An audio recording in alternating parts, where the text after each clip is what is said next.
Hey guys, Matt Bishop here. I have the honor and privilege of sitting down with one of the most legendary guitarists of all time. A man that has influenced countless guitarists that have come after him, the one and only Mr. Michael Schenker. Hi. Michael, thank you so much for joining me. How is the tour going? Very good. Yeah? Yeah. You guys are on a US run now, and you're closing in, what, 2 weeks left about? 8 days. 8 days.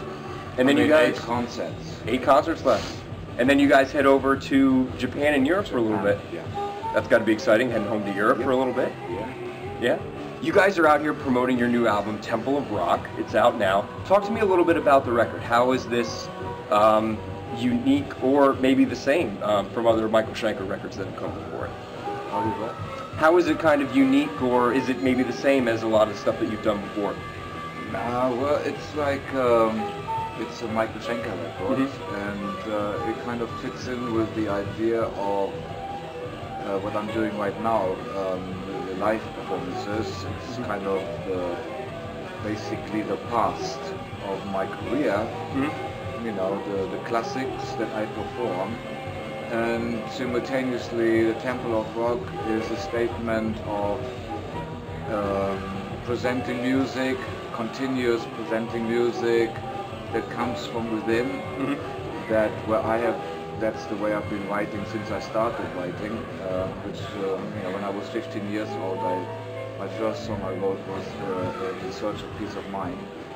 And that's where I find my inspiration, that's where I find my contribution as a color that if you do something from within, it usually comes out pretty original, and that's how it works. And so, as I was getting ready for making this album, or actually in the process of doing this record, and we were thinking of an album title, that's what I decided I wanted to present or to express, Temple of Rock, you know, like I'm the temple, and inside is the, you know, the inside of the temple where it's like Holy Scripture, you know, it's kind of a spiritual, you know, and so that's where the title comes from. And so, but as with every record I made, usually,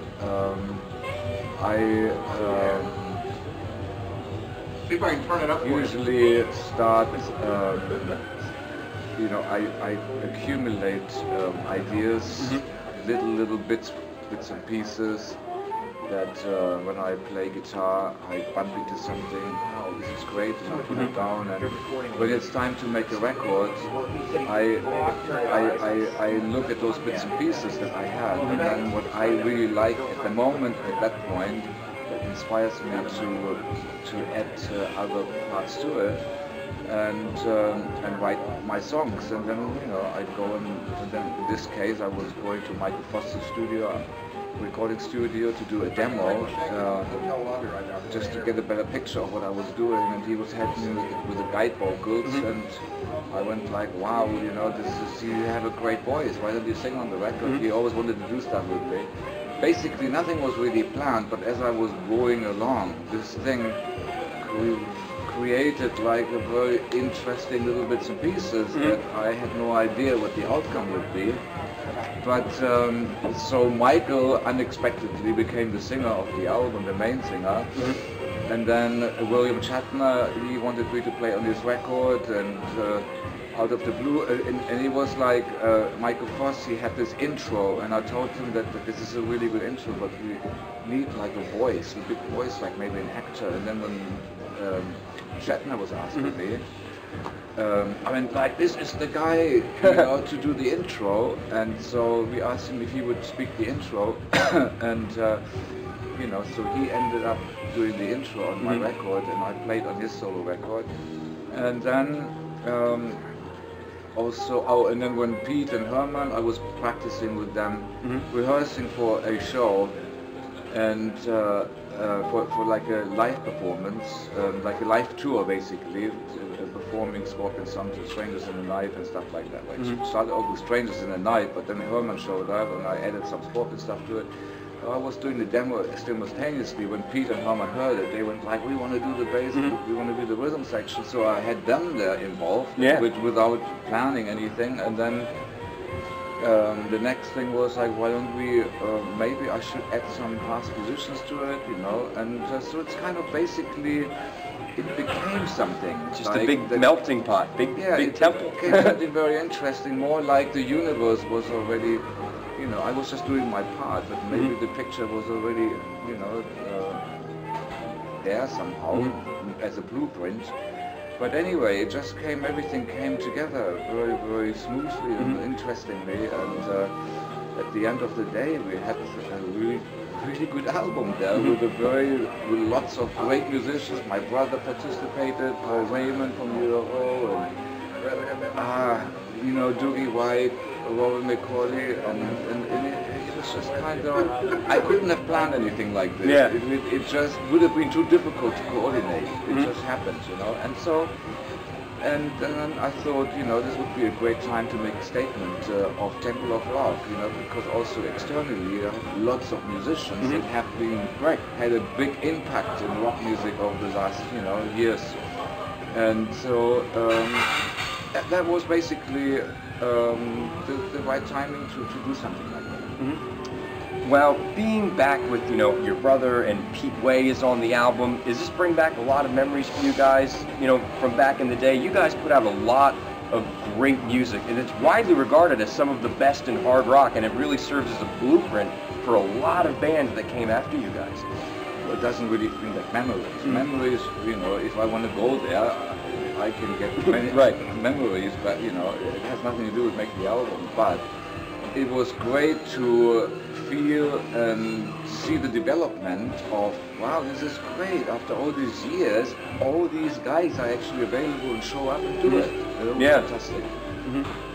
So, moving forward, have you started writing any new music? I know you're still, you know, riding high on Temple of Rock, but are there any plans of writing? Like I said, I always, when I play guitar, I bump into pieces, 5 seconds long, you know, put them I record them on a cassette recorder, put it away, and when it's time to make the next record, I probably have a bunch of ideas. That's how I get inspired to write connecting parts, and then step by step I move forward to the end result.